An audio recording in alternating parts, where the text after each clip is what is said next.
I think our generation doesn't value the generational blessing that comes by walking in someone else's footsteps. I know that I'm called here.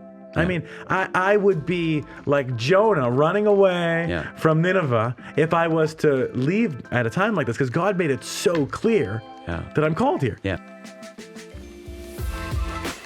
Well, welcome to the podcast today. I have my guest, Michael Mistretta. Michael, so glad to have you, CEO of F.I.R.M. Israel. It's a pleasure to be here. Of Israel Related Ministries, and so glad to have you. I've been in Israel with you. I've seen what you're doing there a little bit. We've had time to fellowship and be together, and it's such a blessing to have you this today for this podcast. It's great to be here and be in Dallas with you, and we've just loved you and Nancy and hanging around Tel Aviv, Jerusalem together. It's been a blast. Yeah. You know, you meet a lot of people when you're in the ministry, but some people, some relationships, you think, this is a God gift here. And that's the way I feel about you and Vanessa. This is a real God gift to be friends with you guys and to have a little part of your ministry and being a part of what God's using you to do in Israel. It's pretty amazing. I know, and who would have thought, just maybe 3 or 4 years ago when we met, just the mileage that we would get and just being with you and the church. And we feel that you guys are not just, some people like to support projects and different things, but other people that are just like hand to the plow, they're with you, and we feel that love and support. It means a lot. Well, I'm glad you do, because that's our heart. That's what we feel. We want to come alongside you and Vanessa and the kids and, just, be a blessing, a resource to you, and an encouragement to you, mainly. I mean, you're doing it. I mean, you guys are. Thank you. You guys are kicking butt and taking names, so doing fantastic. Why don't we take just a moment just to kind of give everybody a background? Not everybody listening will know, you, your background, Vanessa, how y'all met. Just let's take 5 or 10 minutes, and let's just talk about how you got to where you are today. Yeah. You were born in Toronto, Canada. You're Canadian. Yeah, Canadian, born in Toronto, but I moved to Texas really quickly. I know there's 2 kinds of people: those who are born in Texas and those who get here as soon as they can. So I was born in Toronto, and I just grew up as a young man. I had a love for God, real love for God. In fact, our church growing up, the youth ministry really fell apart. And when I was even 11 years old, I kind of was part of restarting the youth ministry, and I would just go and sing my heart out in worship. Didn't know how to sing. I put the CDs or the cassettes in, and I would sing kind of like karaoke style worship music in the youth room under the church. And I just loved God, and I wanted to be used by Him. And I went on several mission trips as a young kid to Africa and South America, and just felt called to be part of missions, but I thought my calling was to be in business. Yeah. I thought I was going to send millions of dollars to the missions field. I ended up starting a company when I was 15. Yeah, tell me a little bit about that. Yeah, so I hated school. Yeah. I got bored in school, so I ended up, my years of high school, I just did school for like an hour in the morning, kind of correspondence online basically. And then in the afternoon, I started a company. So I started an online advertising company. We were the first ones to be doing ads on Twitter before Twitter was popular. Now that dates me a little bit, Joe, because I know probably when you were 15, we didn't have Twitter. No Twitter. But we started doing this in the company, and I started it out of my bedroom. I'm on the phone with 60-year-olds doing ad deals with Adobe and Microsoft and all these people. They had no idea they were talking to a 15-year-old kid in his parents' house. That's funny.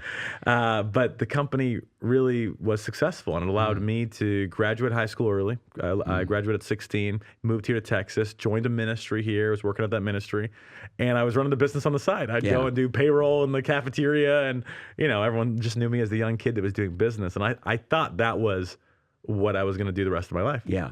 In fact, I remember the moment I was 17. I'd moved here to Texas. I was living on my own, making all this money. I mean, a lot for a 17-year-old. Yeah. I was doing what I loved. I was the boss. I was calling the shots, and I thought, there's got to be more to life than this. Yeah. Like God, I loved God. I was like, there's got to be more to this. Like, what do you want me to do with my life? And I felt like God asked me to go on a 10-day fast. Wow. So I went on a 10-day. I'm kind of a crazy person, very not volatile, very extreme. Yeah. So I never fasted before in my life. My first fast was not 1 day. It wasn't 3 days. It was a 10-day fast. 10 days, Just stopped eating. And I was with a group of people from the ministry. We were in California for 10 days, and I fasted the entire trip. And about half of the trip, maybe 5 days in, I feel like God speaks to me one evening and says, tomorrow morning I want you to go on get up early, go on a bus to the LAX airport. Something's going to happen on that bus that's going to change your life. I'm like, okay. I'm 17, right? Wow. So I wake up early, I get on this bus, I go to the airport, nothing happens. I'm on my way back, and I'm just thinking, I must have misheard the Lord and lost a couple hours of sleep. And I'm talking to the bus driver, and right as we're about to pull off the interstate at our exit, a car cuts the bus off. And the bus driver kind of yells out, "Ow, that's not very kosher." Yeah. And then he looks over at me and he says, "Do you know what the word kosher means?" And I was 17 and I thought I knew everything. So I said yes. I really didn't know what it meant. I said yes. He said, "Well, what does it mean?" And I said, "Something Jewish to do with food. I mean, I don't know, kosher pickles, kosher salt." He looks at me and says, "When you were in high school, did you ever study British history?" And I said, "Yeah, I did." And he asked why. And I said, "Well, I'm Canadian and we study where we came from and how we got to where we are today." So then he looks at me and says, "Then why, if you claim to be a Christian, have you never studied the Jewish background of where you come from?" And I didn't know what to say, right? I'm like floored. I don't have an answer. At that very moment, we pull up at my stop. I get off the bus. He drives away. So I'm standing on the side of the road and I'm thinking, God, that was the only thing of substance on this entire bus ride. Like, you had an angel driver, right? Yeah, an angel driver. Yeah, no, it's completely. So I said, that's the only thing of substance. Is that supposed to be the thing that changes my life? Wow. And so I go to a room alone. I start to pray. The whole group I was with was having breakfast in the cafeteria. And I just started praying. And the Lord led me to Isaiah 60, 61, and 62. These 3 verses, all of them about Israel. Really, Isaiah 60 talks about arise and shine, your light has come. And Isaiah 62 talks about pray for the peace of Jerusalem. And I just remember I didn't even understand what I was reading. And I just started weeping. And I heard the Lord as clear as I've ever heard the Lord in my life, audibly. I've never had a moment like this before and ever since. I heard the Lord say, "Michael, you're going to spend the rest of your life living and doing ministry in Jerusalem, in Israel." Wow. And you'd never even been. I'd never been. I had no desire to go. My first response, my visceral response was, "God, I am not one of those Israel-loving Christians. Like, that's not me." I was like, I'm not a flag-waving, shofar-blowing, Davidic dancer.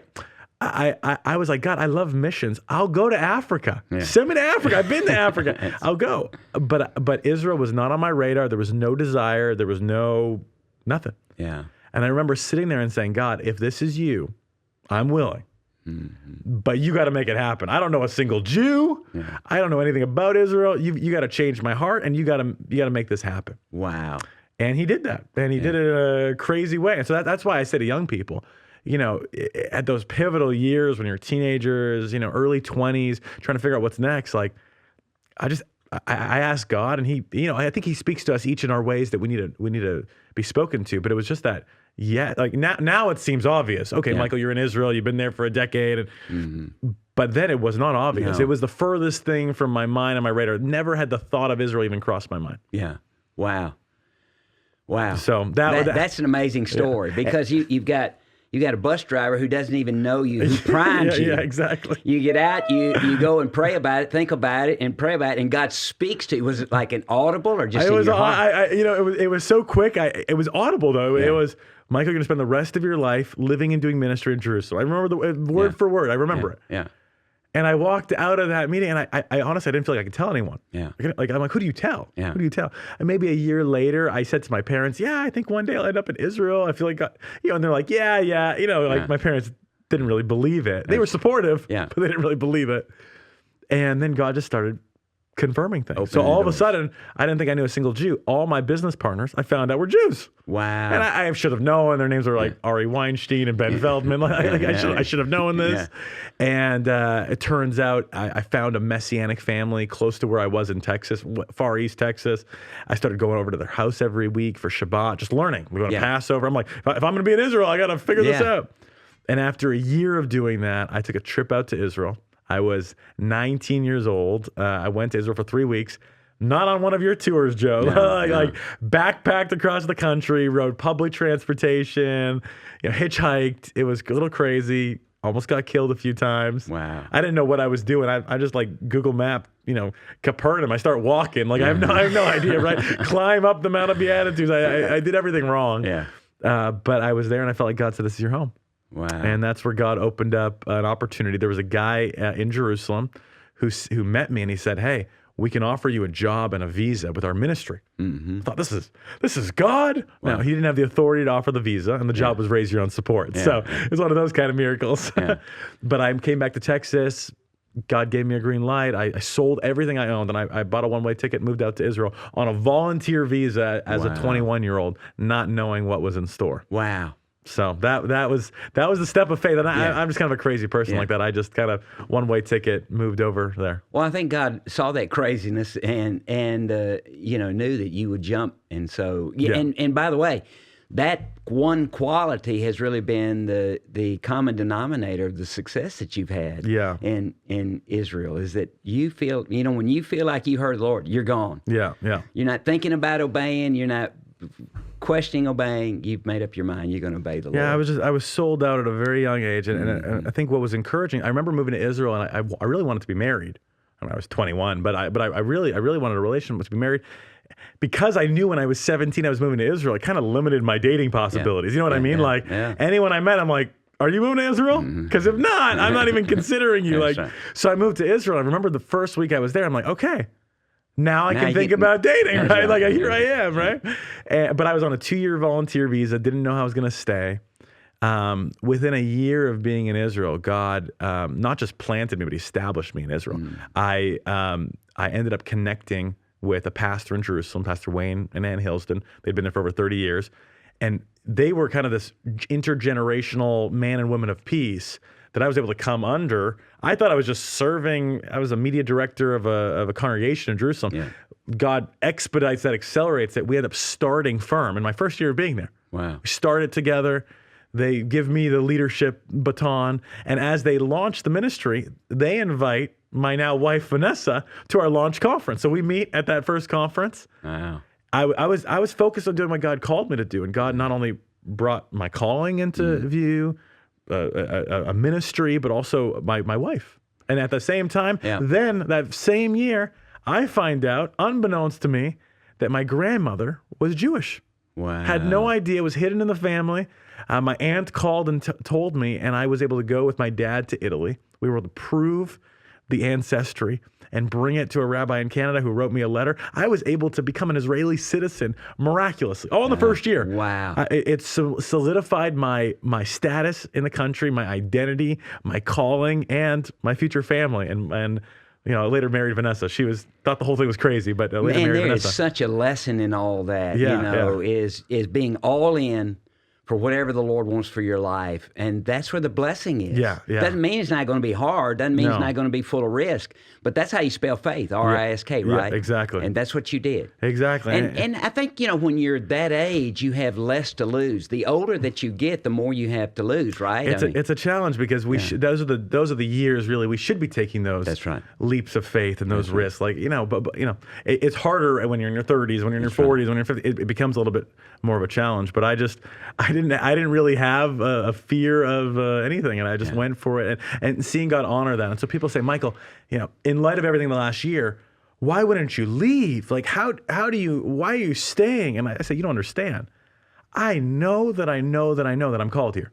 Yeah. I mean, I would be like Jonah running away from Nineveh if I was to leave at a time like this, because God made it so clear that I'm called here. Yeah. He gave me citizenship. He brought me a family, gave me status. I move there. We start this ministry F.I.R.M that God breathes on and blesses. So I know that I know. So I don't really have the luxury of saying, I wonder what God's leading me to. I'm pretty sure He made it pretty clear. Yeah, that's phenomenal. So that's amazing. I mean, when you sit back and look back over the last decade and all that the Lord has done, the foundation of all that really is a 17-year-old kid who's willing to say yes to the Lord and whatever he says. Or I would even say an 11-year-old kid who was in his youth room singing his heart out, worship songs to karaoke, Christian karaoke, and just saying, God, would you use me? Yeah. And would you use me? And I really believe that God takes us at our word on that. And, it's not that what I'm doing is more special than someone else, because it very well could have been a business calling, or it could have been a marketplace, or a pastor, or a different country. But it was just that heart. God, would you use me? It didn't have to be Israel. But because I was so sold out to that at a young age, it was much easier than before having the burden. And when I say burden, just the responsibility of a family and a job and a career. It becomes much more difficult then to say, I'm going to take a step of faith and follow God later in life. And I know for me, because I have a very similar testimony as yours, but for me, in those early days, you literally feel the hand of God on your life. Yeah. You wake up every morning thinking about the divine appointments that you're going to have during the day. When you're with somebody at lunch or breakfast or meeting them at the office, this is going to be a divine appointment. This is going to be an amazing moment. And I think what happens is that over time, you begin to take on more and more responsibility. And the hand of the Lord's still on you just like it was in those days, but you got more responsibilities now. Now you're married. Now you got 2 kids. Now you got a ministry full of people that need to be paid and need to have insurance. It's convicting, Joe, because I want to know that I'm still operating in that same level of faith of saying, God, speak to me and I'll go. Yeah. And it's harder, right? We even see this in the scriptures where before the children of Israel cross the Jordan into the promised land, Moses calls them together. He knows he's not going with them, and he gives kind of his last words. Yeah. And he says, be careful, lest you forget the Lord your God when you start inheriting wells that you didn't dig, and vineyards you didn't plant, and houses you didn't build. Yeah. Beware lest you say, my hand and the might of my own strength has gotten me this wealth. Yeah. He says, don't forget the Lord your God. He's the one who gives you the power to get all that stuff. He's the one who gave it all to you. And of course, what happens? Of course, the children of Israel, we forgot, and we've continued to forget. And that's not just a Jewish condition. That's a human condition. That's right. Is we forget. And I want to be sensitive in my own walk with the Lord, not to ever take for granted, not to forget those moments where you have nothing. Yeah. And you're just saying, God, I'm following you out there. No promise, no guarantee, no salary, family, no visa. Just following you into the unknown, because you're right. The yes to that is what then 10 years later, look at what God's able to do with that yes. That's right. And it really is the truth. I mean, you don't, no visa, no family, no, all the things, no. But on the yes side, a big God. Yeah. Yeah. And so, I'm with you. I've just found that over the years, it having these kind of relationships, these kind of talks, are the kind of talks that keep me centered and keep me in the place of really being on the edge of God. I don't want to lose the edge because I've lost it before. I've burned out. There's a lot of things that happened to you over, now going on 4 decades of ministry. Yeah. And all those things can happen, but the idea is to stay up on the edge. Yeah. Stay right out there on the edge of where you're having to trust God for something big in your life. Yeah. And you're seeking the Lord with all your heart. Yeah. Don't want to rest on what's been done. Only want to think about where we're headed and God, how you want to position me, how you want to use me. Absolutely. I think that my prayer recently has been, God, I don't want to be the glass ceiling to what you want to do. Mm-hmm. I don't want to get comfortable with what you did 5 years ago and just kind of get complacent and just assume for that. I constantly want to just be stretched in my own mind, my thinking, listening to your voice to say, oh, that might be a good thing we've done in the past, but is that the right thing for right now? That's right. And not just get into the rut that sometimes you get into when you're 10, 20, 30. I mean, how many years of ministry have you been? 30 or 40? Nearly almost 4 decades. Almost 4 decades of ministry. So it's a challenge, 1, to stay faithful. Yeah. 2, to stay obedient, to stay sensitive to the Lord's Spirit. And 3, not to just think, I've been there and I've done it. You see someone, I've been in full-time ministry in Israel 10 years. Yeah. And you could say, oh, Michael, I've been there, I know where it's going, but just constantly being challenged and open to what God's doing. I think that's huge, and that's what's needed in every generation. Yeah. And I think, we live in a season and time where a lot of guys who've been in the ministry for a long time are fouling out. Yeah. And I personally, I know how, how volatile the things can be, life can be. I know all that. And so So I want to stay close to God because I want to finish strong now. So let me ask you a question then. Yeah. How do you do that? How do you, as someone now approaching 4 decades in the ministry, how do you, I mean, is it like saying no to some of the opportunity? Like, what do you do to preserve the integrity and not necessarily, I don't know, is it not capitalize on every opportunity, but not to maybe become ambitious to pursue every opportunity that might compromise your integrity? Yeah. I think the main thing is having these kind of relationships. You got to have good people around you. And I'm not talking about your staff or, I'm just talking about the people that you can do life with. They may not hear from you every week or maybe even every month, but you got somebody in your life or multiple people in your life that when you're around, you want to stand strong. You want to be strong because they're strong. And so having those kind of life-giving relationships are absolutely the key.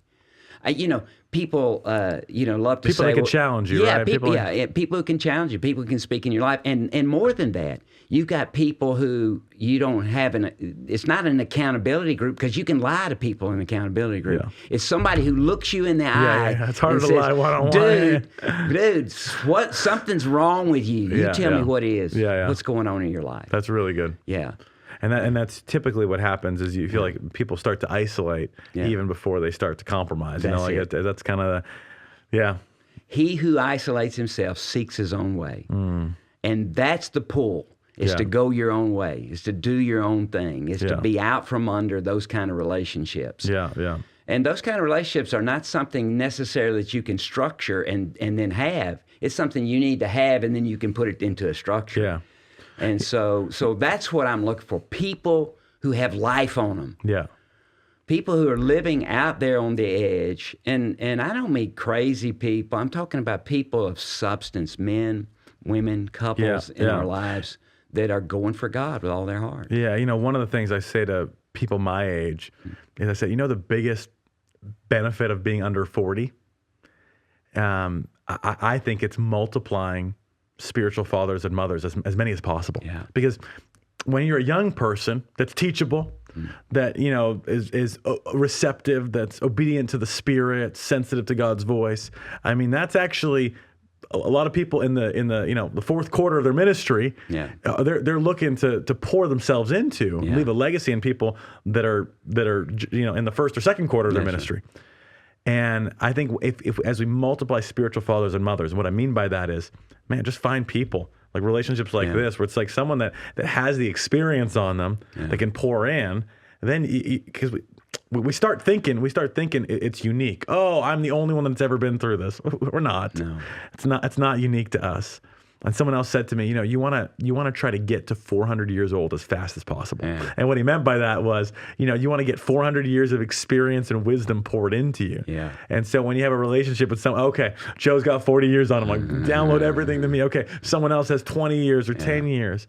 And I think as we do that, it helps us to live out what I think God wants, which is this intergenerational calling. He's the God of Abraham, Isaac, and Jacob. That's it. And in our generation that so values entrepreneurs, we sometimes forget that God's a generational God, Abraham, Isaac, Jacob, right? He's not just saying, go start your own thing. I would have just started my own thing, Joe. That's what I do. But God showed me, wow, I'm going to connect you with someone who now has done 41 years of ministry in Israel. And you'll get to stand on his shoulders, and you'll get to, carry on his legacy, and you'll get to have that covering from him. And that's what it's all about. Now I wouldn't trade that for anything. But I think our generation doesn't value the generational blessing that comes by walking in someone else's footsteps. And I understand why it happens. It's a challenge. And I don't think it's our generation issue. I think every generation has that. I mean, the guys who've been around a long time look at the young guys and disdain some of their practices and stuff, rather than rolling up their sleeves and getting beside them in the line and said, let's go. I'm with you. I'm standing with you. I don't understand everything about your culture that's going on here, but I'm with you. I see in you, you're a seeker of God. And that's really what this podcast is all about. I call it the God Seeker Podcast. Love it. I want to interview people who are seeking God. I want to be with people who are seeking God. And I want those that are out there listening to say, wow, man, I want to live a life like that. That's where the action is. That's where the fun is. That's where the enjoy. That's where the sense and feeling of being alive is. Yeah. Is out there, in living in obedience to the Lord, and remembering that Christianity is not a corporate enterprise. No. It's a relational enterprise. It's spending time with people, getting to know people, doing life with people, loving others, and being connected with those who are strong when you're weak, who've got strengths where you've got weaknesses, and vice versa. Yeah. And there's the whole world out there saying no. Yeah. The culture's saying no. No, come home. You don't need to be in Israel. Get home. Everybody, you need to be around somebody who says, dude, you're right where you need to be. Yeah. Stand strong. Yeah. God's with you. We're trusting God together. I'm standing with you. I think I just grew up with the crazy belief that God actually wants to use us and could use us. Yeah.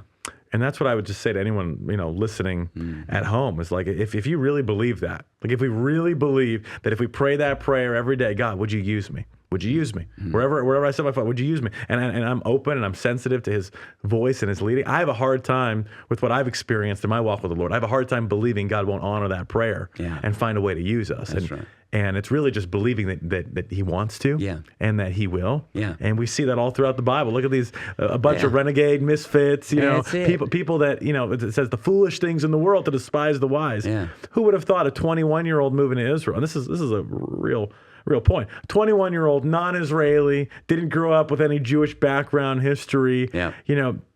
God probably could have chosen someone with a lot more credentials. Yeah. A lot more credentials. Yeah. And I don't know why he chose me. Yeah. But I just keep saying yes as long as he keeps asking me to do things. So. And I think the people say, well, I pray, I never hear.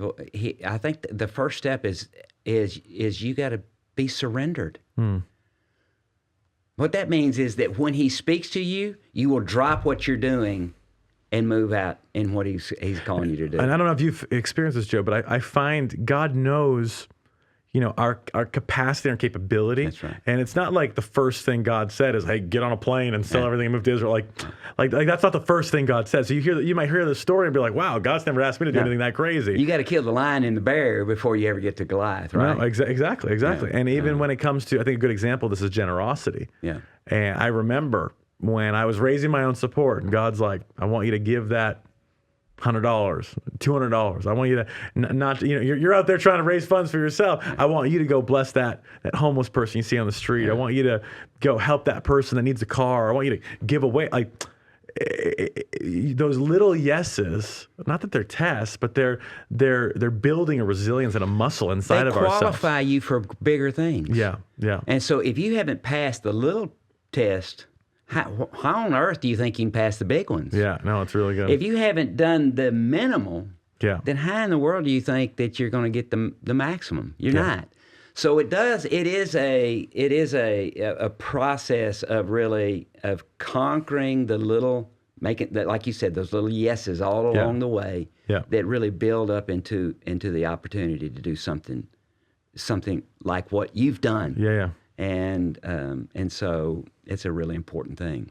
It's also important to note, like, you hear the story now, and it could sound glamorous. It's not glamorous when you're going through it. No. It's not glamorous. It was like it scary. Yeah, well, you're in obscurity. No one knew the day after the bus ride and the this and the like. No one knew that, and it may be hard to say. Well, how do I know God's voice? I just think if I felt it, if I felt the inclination, I wouldn't get stuck in my head. Yeah. I think sometimes we get stuck in our head, and man, if it's helping people, not hurting people, well, I'm assuming it's the voice of God and not the voice of the enemy. So I'm just I'm gonna do it. I'm not gonna question it. And if it wasn't God, it wasn't God. Yeah. But sometimes it's hard to see that it was God until afterwards. You look back and you're like, wow. And one of my favorite characters in the Bible, Joseph, he does this. Joseph, he has a dream and he goes and shares it, blabs it all to his brothers, and they throw him in a pit and they're jealous and all this stuff. And then he's trying to be above reproach with Potiphar, and his wife tries to sleep with him. He gets thrown into jail. And one of the things I love about Joseph, if you read back, he looks back on all his life and he's like, man, all my life, God, you've been faithful. You've been leading me. That was a God moment. Yeah. When I got thrown in prison, that was God. Yeah. Now, I'm sure when he got thrown in prison, he didn't think it was God. That's right. It didn't feel like God. It's over. It's over, right? Yeah, so sometimes the narrative is clear in hindsight, and we just got to be obedient, not get so stuck in our head waiting for a big smoke moment with the Lord. Yeah. And then in hindsight, we say, wow, God, you've been faithful. You led me all the days of my life. Yeah. And I think the reason, our mind is always at enmity with our spirit. And so unless we can conquer ourselves, we'll never be able to conquer, things for the kingdom of God. Yeah. So, we got to realize that a lot of times, God calls you to do things that may not seem very rational to you. On the other end, it seems very rational today, right? But when you were in the middle of it, it seems crazy. Yeah. And so you got to be able to navigate those moments and to say, you know what, I'm really sure the Lord's spoken to me to do this. Yeah. And I may not see or know the end of what I do here, but I know this is the step I got to take. Yeah. And that's what's so wonderful, merciful, and gracious about God. He'll just give you a step. Yeah. It's just a step. Yeah. Take the step. He'll give you enough light to take the next step. Yeah. And then when you get stuck there, he'll give you a little more light to take the next step. Yeah. And so that's the precious thing. If he opened the world up to you from day one, showed you everything. Yeah.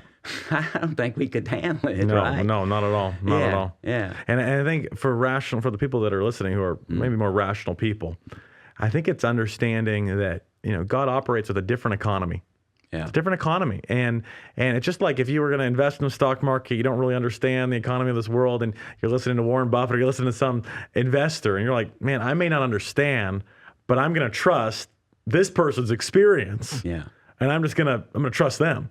It's kind of the same way as sometimes if you try to add it all up, it's like 2 + 2 doesn't equal 10. I don't understand tithing. Yeah. It's a similar principle. Like we know God says it, but it doesn't make sense. How can God do more with 90%? It doesn't add up with our math. That's right. And so it is the step of faith of saying, God, I'm going to trust what your word says, even though it can't make sense in my mind now. Yeah. Over time, it does make sense. Yeah. Because you have that experience under your belt. Right. But that's I love what you said. You get the narrative after the narrative's been written. Yeah, right? Exactly. While you're in the middle of writing it, you may not get it. And that's our challenge as we read the Bible, and it's just the narrative. It's all in hindsight. So we're like, oh, it was so clear for King David when he was tending those sheep. Yeah. Like, of course he was going to be anointed king. Yeah. No, you have to really read it like you were in the moment where you didn't know King David was going to be a household name. That's right. And what was he thinking? What was he feeling? How was he, stewarding the task that his father had given him? Yeah.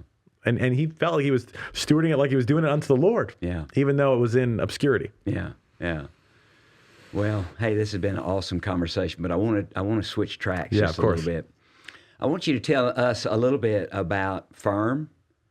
What the vision was when you started it, and kind of how it's gotten you to where you are today, because it's been a major success, really, as a ministry, and probably above and beyond all your thoughts or dreams for it. I mean, it's been amazing. Yeah. So why don't we start there? You started F.I.R.M. your first year in the country. Yeah, exactly. And what were you thinking? What was sort of the vision, and how have you managed that vision and that mission to get you where you are today? Yeah, so I started alongside this pastor in Jerusalem, Wayne and Ann Hillston, and they've now been there 41 years, but at the time they'd been there over 30 years.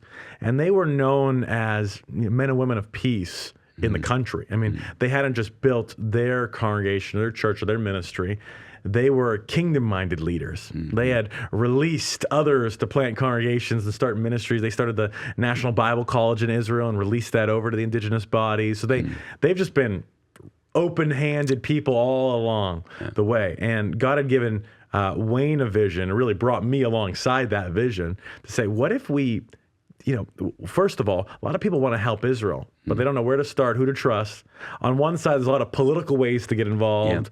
On another side, maybe there's some kind of weird fringe, hokey ways to get involved. There's got to be a trusted gospel-centered way to get involved. Lifting up the arms of the local body of believers. So one, we wanted to help with that.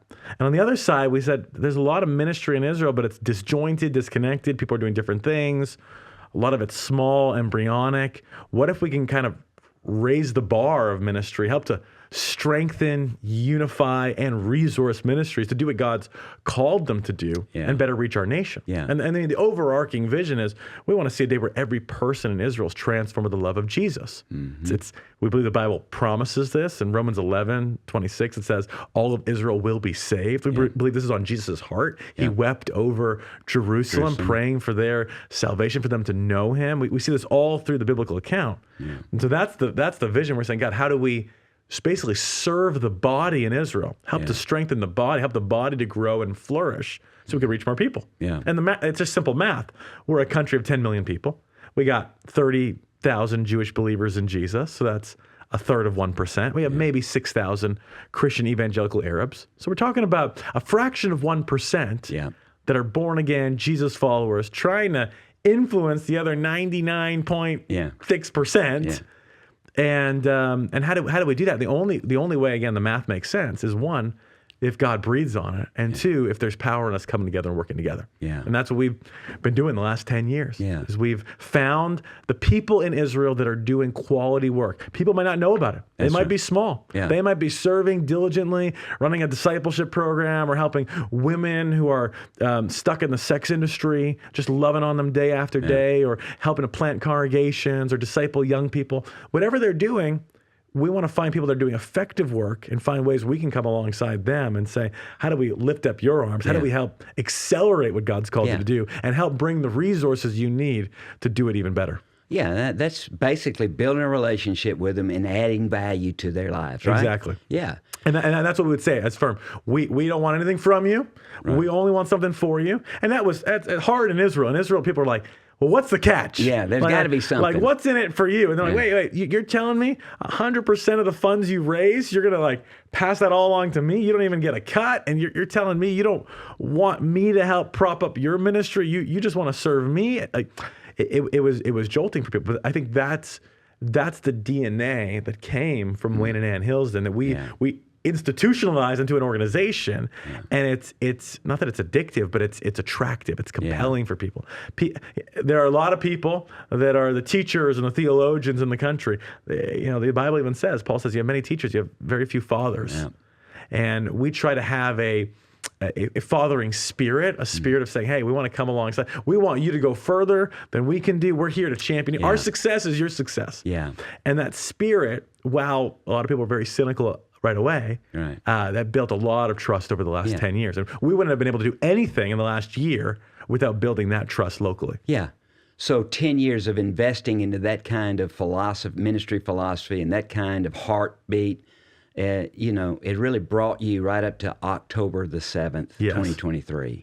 So we had just landed back in Israel on October 6th, the last United flight that landed before the attack, and we woke up that morning, the sirens, and in Jerusalem, that's not very common to have sirens all morning. I ran outside and we saw explosions in the air. You're not supposed to do that. You're supposed to go to a bomb shelter, but I ran outside, and we immediately knew this was a different kind of attack. We had experienced attacks, but this was thousands of rockets fired all day long. We started reading reports that there were terrorists in the country. At first we thought maybe 10 or 20 or 30. Never could have imagined it was 3,000 terrorists. We started hearing reports of people being killed. I mean, by the end of October 7th, we went to sleep thinking over 100 people had been killed. That would have been the largest terrorist attack to happen in Israel in decades. And we woke up the next morning, found out that was more like 1,200 people that were killed. And there were 240 hostages taken, and just the number of rapes and houses that were burned, and just the atrocity, and it was much more than we ever could have expected or imagined. The brutality of it, right? And we woke up, I say the morning of October 8th was worse than the morning of October 7th. Why? Because we had the images. We had the social media images of people being taken, women by their hair and bleeding and destitute. And I remember when I read the report on October 7th that they found that there were hostages, and we didn't believe it. We thought, no way. And I remember reading the report when they found a baby alone in a house with no parents there. And my heart just sank, thinking, oh my gosh, they must have taken some hostages. Never could have imagined it was as many as it was. And I remember we went into that the next day on the 8th with our staff, and we went to our prayer meeting, and what do you say? Well, what do you say? Like, we're there. It was the worst prayer meeting I've ever led in my life. No one feels like praying. Yeah. No one feels like saying, I mean, there's nothing good. There's no, God works all things. Nothing to say. We're all grieving. Yeah. And we just prayed and said, God, we don't know how you want to use us, but we're open hand. We want to be your hands and feet. And we just said, we're going to lean into relationship. Let's get on the phone. Let's reach out to our partners. Let's see what the need is. Very quickly, we responded. I wanted to go down to the Gaza border on October 9th. Literally, my wife and our team restrained me. And at the 6 a.m. on the 10th, so a couple days later, we went down. There were still terrorists in the country. And we went into communities that had been in lockdown for 72 hours. Yeah. They had just witnessed their siblings killed in the street, like crazy things. And we just said, how can we help? And and that started, we just started moving. And we started nonstop, 24/7, all sorts of operations, bringing tens of thousands of meals and grocery boxes. People were connecting with you. Hey, how can we help? Yeah, it was overwhelming. We knew we had a lot of friends in relationship with churches. So we immediately said, like, hey, here's a little video you can show in your church. That was Saturday night. Yeah. Sunday, we had churches saying, oh, we're going to send you a check. We're going to do that. We had no idea. Right. And there was this pressure to say, wow, the need is unlimited. There's everyone in the country is hurting. And at the same time, people's hearts are moved and they want to get involved with resources. So we didn't want to be the bottleneck. So we're like, great, we'll start housing displaced families. Someone's like, we'll donate a hotel. Well, now you got to run the hotel and fill the hotels. We fill that hotel. Then people are calling you nonstop. Hey, my kids are screaming. I need a place to go. I'm under rocket fire. Do you have any more rooms? We're full. Wow. So we need another guest house. We found another guest house, and that's number 2. Number 3. We're opening up guest houses with hundreds of people, faster than I can even move our team between the sites. Yeah. One of the guys on our team, he spent more nights on the road. He spent maybe 5 nights in the first 3 months at his home. Wow. And most of it was on the road from one site to another, housing 1,500 people. And that allowed a very unique opportunity. It allowed us to not just create impact, within our spheres of influence, but to reach outside and touch society in a unique way. Yeah. To work with communities that have never before met a Christian, definitely never met a Messianic Jew. Right. Now they're saying you're housing us and you're clothing us and you're feeding us for months and months at a time, and it changed the paradigms of what does it mean to be a Jewish believer in Jesus in Israel. Wow.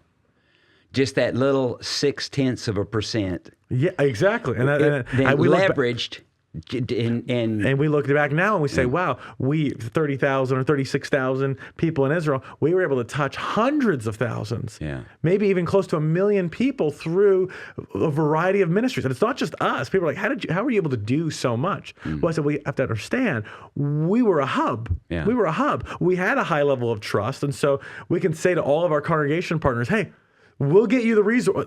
How do we serve you? We'll get you the ingredients. We'll get you the boxes. We'll get everything delivered to you. You've got the people and the volunteers, and you know who needs the help. Yeah. So let's work together. Yeah. Let's streamline. Let's have one centralized kitchen that's feeding the whole country. Yeah. You're the distribution network. So it's all of us working together. And again, it's what the Bible says. Even when it talks about the Tower of Babel, it's like God says, wow, with everyone working together, nothing will be impossible for them. Yeah. And that's exactly what we saw happen as we worked together. Our impact was multiplied across the country. And your business mind, your training kicked into scaling up all this stuff that you're doing. We were like a little bit in like serial entrepreneur mode. Yeah. And I think the pressure on me personally was, if people are calling and they're saying they have money to give, they want to give it, and there's need. Yeah. Then I felt like what was lacking, if we didn't have it, was vision. Yeah. What was lacking is vision, right? And so how do we have more vision? I remember praying, God, would you give me more vision? Because I know the need's there, but everyone's just kind of doing the temporary bandage stuff. What are the longer term things? How do we get people home? And then we kind of shift gears into construction projects and helping provide schools and safe facilities for people to move home. And people are like, did you have a grand strategy? There was no grand strategy. Right. You just listen to people's needs.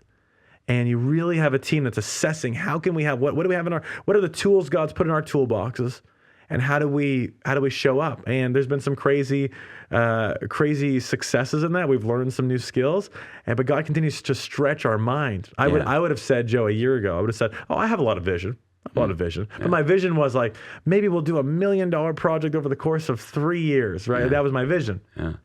And then this year it was like, oh, we're doing like $1 million construction projects every month, like different ones. Yeah. So that's crazy. And I would have said that to you a month ago and thought, oh yeah, and now my vision's much bigger. But then you realize it just keeps getting stretched because now we have governments approaching us and saying, hey, would you build a whole community of houses? Yeah. Okay, well that's a $10 million vision. So I thought that was stretching my thing. And then someone's like, oh, we'll help cover 5 communities like that as a match for you. So now you just keep expanding. Yeah. And again, what we're trying to do is we're trying to say yes to the things that we can do in a healthy way. Yeah. And be obedient where God would have us be obedient. But I find, my biggest fear is that I'm the bottleneck. Yeah. Is that I'm holding myself back, not just in my energy level or my capacity, but also in my spirit. Like, where's my spiritual walk? Yeah. When you get so busy, how's my family? Like, at the end of the day, if we do millions and millions of dollars of construction, help a lot of people, but you lose your soul. Yeah. What is the profit of man? Exactly. What is the profit of man? Or you lose your family, or we lose our kids. And that's been the real challenge. Yeah. This is not just a one-off crisis, Right. national disaster, and now we're just cleaning up. Yeah. We're in it. It's not right. done. It's not done. Yeah. And it's not like, we've just had hurricanes hit the U.S. and major disasters. And so people from all over the country are pouring in money, labor, book trucks, all kinds of things to help relieve people of the burden of this hurricane. And it's called relief work. Yeah. There'll be a day when most things will be restored back to normal. Yeah. You're living in a war zone. Yeah. When It's totally different. When you break a bone or you have a cast, and what does the doctor say? He says, well, the most dangerous thing is for you to re-injure yourself. Yeah. like we fixed it, but if you re-injure, it gets even worse. And that's what a lot of people in Israel are living through right now. Is we had a trauma, we had a pain, we barely got a cast together, and then it's perpetual re-injury of that wound. Another rocket, another bomb shelter, another trauma with the kids, another life lost, another friend. And so people are living in a perpetual state of trauma. They can't even recover from the trauma. Yeah. It's not post-trauma. It's present trauma. Yeah. And so that is the prayer point for a lot of our staff, our team, ourselves personally, is being able to exist in an uncertain present trauma world. Yeah. Hopefully being able to repair and to heal while also trying to heal others and bring hope to others. Yeah. And I think, yesterday you preached here at Trinity Church and you quoted that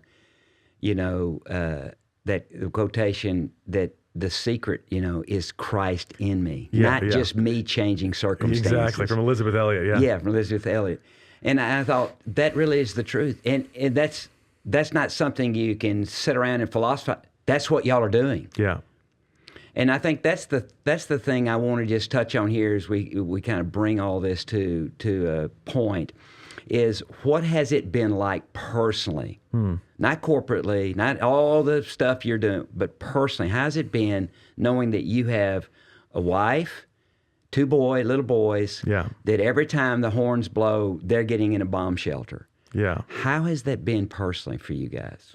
Yeah, I think for me what was very jolting was at the end of July, there was an attack. Hezbollah has been firing rockets into northern Israel every day, like just while we're on this podcast, 50 rockets fired in.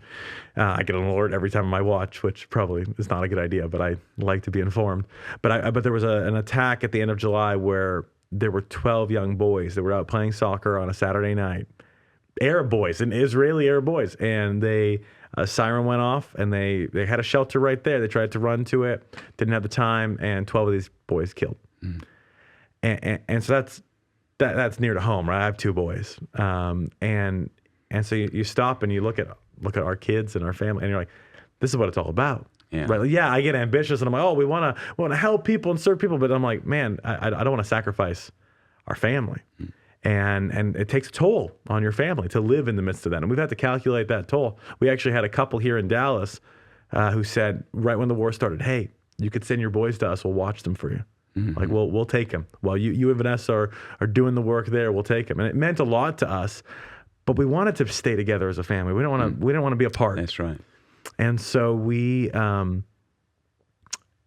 it requires a lot of check-ins. Mm-hmm. When you sometimes don't know how much the grief affects you until you slow down. Yeah. And if you never slow down, then you never feel the pain, and so it becomes an addiction, right? Yeah. It becomes an addiction. Oh, I don't want to slow down because I don't want to feel the pain.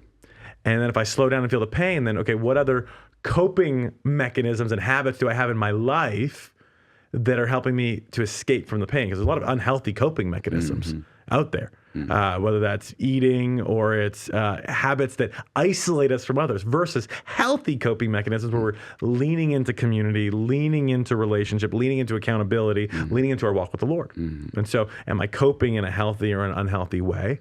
That tends to be an indicator of what direction we're going. And hopefully we have people in our life that can be honest to us. And I've had moments in the last year where it's like, oh, I'm shifting back to some less healthy coping mechanisms. Yeah. And I gotta take that as a yellow flag and say, I want to be healthy. And it's hard. You feel guilty for wanting to be healthy when people are hurting. Yeah. It's like, oh, you want to have work-life balance while people like are homeless? That's right. Like, grow up. Yeah. And then when there's that voice in your head, at the same time, what do we hear every time we get on an airplane? Yeah. You know, before you put the oxygen mask on your kid, make sure to attach it to yourself. That's right. That's not selfishness, but we feel like it's selfish. That's right. That's not selfishness. That's saying you're going to be best able to help others if you take care of yourself. And again, it's not a relief operation you're doing. This is just trying to get people who've been bombed out of their house, whose family has been murdered and traumatized. It's just trying to get them back on their feet. Yeah. Because you don't know what tomorrow brings, right? Yeah, I mean, so... And you know the sobering thing, someone said to me a couple months ago, they said, Michael, you know what the great commandment is, right? Oh, love your neighbor, love your neighbor. No, that's not what it is. It's love your neighbor as you love yourself. Now, the problem for a lot of us as Christians and believers is that we don't actually know how to love ourselves. Right. We actually treat ourselves rather poorly. Yeah. And so there's something in that where we have to say, man, I have to know how to take care of myself. That's not selfishness. That's if I protect this vessel and our marriage and our family, that's going to preserve us over the long haul. That's preserving the unit, the family unit that is bringing God's life and His mission to the world. Yeah. And I got to protect that and not just be ambitious about all the other need that's out there. And, you know, even Jesus said this, right? He said to His disciples when they were talking about, the alabaster box being anointed, they said, oh, couldn't we have sold it and give it to the poor? He said, the poor will always be with you. And I think some of us need to hear, you know, ministry will always be with us. That's right. The need, the opportunity, it will always be there. That's right. The lie in our head is, no, it's going to go away. You know, YOLO, you only live once. This is like, I can't say no. And realizing, no, it's always going to be there. Yeah. It's always going to be there. Yeah. But I have this one moment. My sons are only going to be 3 and 1 right now. That's the only time it's ever going to be this way. Yeah. So yes, there's a war, but how do I love them as best as I can in the midst of that? How do I make the experience in the bomb shelter memorable? How do I help them process their own feelings? I can barely process my own feeling. Right. Process their emotions as well to try to pass down a legacy to them. And hopefully they're walking away seeing that Abba and Ima, mom and dad and mom, we're trying to be obedient, trying to help people, but also that we didn't lay our family on the altar of ministry and sacrifice it for the sake of helping so many other people. Yeah. Yeah, that is such a critical thought and idea there, is because you're having to fight the guilt, right? I mean, you're just having to fight the guilt. Exactly. That's the lie of the enemy. So on one side, you have all these opportunities that you could take advantage of. You could do ministry things. You know, if you worked a little harder, worked a little longer, you could cover a little bit more, all those kind of things. But you can't do that at the expense of your marriage and of your children, even in a war zone. Yeah. And so, you're married to a soldier. I mean, Vanessa's a soldier. She's a soldier. She could move back to Tampa, where she's from, and live there fine. She's a U.S. citizen. Yeah. She could do all that and turn you loose to do whatever you wanted to do. Yeah. You could go back to Canada if you wanted to. Yeah. But you guys have said, no, God called us here. When He did that, He meant it. Yeah. And that's where we are. And so I was thinking this morning when I was up praying about our time together today, it really is like, when you get a wound, the first thing you do is apply pressure to that wound in order to stop the bleeding. And so you apply that pressure, and so you guys are constantly under pressure. And it causes you not to be able to be able to operate, to be able to live, to be able to go. Yeah. But when you come back to the U.S., you land in Dallas-Fort Worth, you come to a beautiful city like Dallas. Yeah. It's safe, it's clean, it's, you're going to be fine here. Then the pressure comes off. Yeah. And then the bleeding starts again. Yeah. And so how do you handle that? I know how you do it in Israel. How do you handle it when you get here? Yeah. The only way I've known to do it is to really allow the time and the space to be able to feel the things and not to minimize the emotions. I think sometimes, especially in a marriage, sometimes you have two people that have different capacities for pain, different tolerances for pain, different tolerance for risk. And so trying to give space to hear and listen to that. And sometimes I had a hard time listening to Vanessa's pain points because it was triggering to me. Yeah. I don't even want to talk about it, right? Like I don't want to think back on the memory. And this really hit us on October 7th this year, the 1-year anniversary. It's like the whole country was grieving. I didn't expect it to hit me the way that it hit me. It just grief I hadn't processed. As humans, we want to ceremonialize the loss. Because we still have hostages, it's hard to feel like we're able to move on. Right. But there was something about the whole nation grieving in a day that it just brought things up. And I had moments where I just inexplicably just started weeping. And so I think we need to give space for that, validate that, not feel like that's weakness. Understand God wants to meet us in that moment of pain, not just try to correct it and chide over it. And also to understand that we're operating, to be aware that we're operating from a traumatized place. Yeah. So that means maybe typically I have the capacity to do this, but my capacity is going to be actually lessened or decreased because I need to give margin and space for something else. And the worst times in the last year have been when I have not given margin to Vanessa, to myself. But when we give the margin, we give the space, and we allow ourselves to process, we're not just running from thing to thing while experiencing trauma. We have those moments. We know what the triggers are. That really helps. And I'll tell you, being here in Dallas is amazing. But even just being here for a while, you realize here you have the exact opposite problem. The problem is comfort. It's comfort. I said to Vanessa, we're walking down over here on Knox Street the other night, and we went out to get a little bite to eat, just her and I. And we're like, I was like, I'm so glad I don't live in America. And she's like, why? I'm like, it's too comfortable. You're just kind of lulled to sleep by comfort. It's then true. it's a different, it rewires your thinking. We call it the bubble. The bubble. We live in a bubble, yeah, right? Bubble, I mean, we man, think this is the whole world, what how the whole world lives. It's terrible. But it's true. It's a major detriment to your ability to walk with God. One of our team members just moved. He's native-born Israeli. Just moved to Israel. Started our office here in Dallas, and it's his first time living in America. He's like, man, Americans just. There are so many ways you can spend your money. So many different things you would never even think of. That when you're in survival mode, you don't think like that. But when all of a sudden your basic needs are cared for, all of a sudden you just find all these other needs. And so, but I say that to say it is nice in one way to be able to take the pressure off and to give time and space to mend the wound. On the other side, we love living on purpose. We love the purpose behind what we get to do. We know we're called to it. We wouldn't trade that for anything. And I think when you feel like you're in that area of calling, God's able to make that really clear and able to give you protection even in the midst of that. What do you think, Michael, that you've had to, in terms of really just covering your life, covering your family, and really particularly in marriage, what have you had to say, you know what, I need to get better at this? What is it? Empathy? I mean, sometimes I struggle with being able to put myself in Nancy's shoes, and being empathetic, because for a variety of reasons. But what have you had to really grow in over the last year and a half? Empathy is not a struggle for me because I'm naturally very empathetic. I think it's not treating marriage as a 50-50 or as an equal. And what I mean by that is I need to take on my responsibility to make sure I'm living my life and our lives in a way where Vanessa can be healthy in the midst of that. Because she's following me, she wants to follow me, and she's got my back and everything. But sometimes it's not. Sometimes I've expected, okay, let me know when you're not doing well, and then we'll slow down. Yeah. And it's not fair to put that pressure on her. Yeah. Because she won't. She's just like you. Yeah, she wants to go. She wants to go. I'm like, let me know if you don't want to do it. She's like, Michael, the problem is I want it. I want to do it all. Yeah.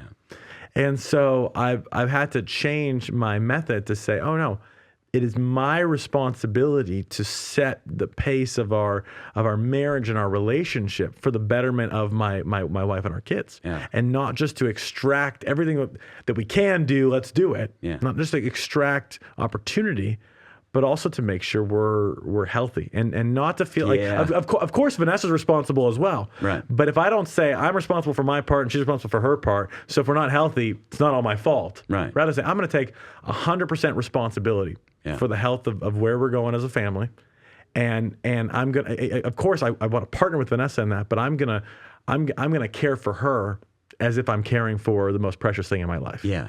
And as I've done that, it's given me more patience.